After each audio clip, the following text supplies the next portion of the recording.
நானறிந்த ஆரோக்கியத்தில் உங்களுடன் நினைவது லதா ராணி. எனது மகனுக்கு ஞாபக சக்தி அதிகரிக்க என்ன செய்வது அப்படின்னு சொல்லிட்டு ஒரு கமெண்ட்ஸ் வந்திருக்குங்க.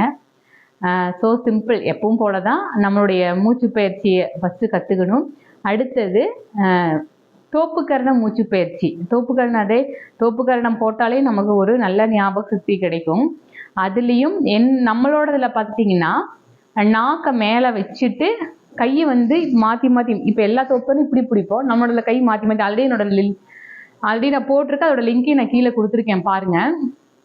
அந்த தோப்புக்கரண மூச்சு பயிற்சி போடும்போது நம்ம குழந்தைகளுக்கு நல்ல ஒரு ஞாபக சக்தி வரும், நல்லா படிப்பாங்க, நல்ல புத்தி கூர்மையாக இருப்பாங்க. இப்போ என் சின்ன குழந்தைலாம் பார்த்தீங்கன்னா இப்போ அந்த தோப்புக்கரண மூச்சு பயிற்சி கற்றுக்கிட்டு பயங்கர ஷார்ப்பாக இருப்பா. அப்படி இந்த யூடியூப்புடைய ஆப்ரேட்டரே அவர் தான், நிறைய ஐடியா கொடுக்குறாரு, தம்ப்லைன்லாம் அவர் தான் ரெடி பண்ணி போட்டிருக்காரு.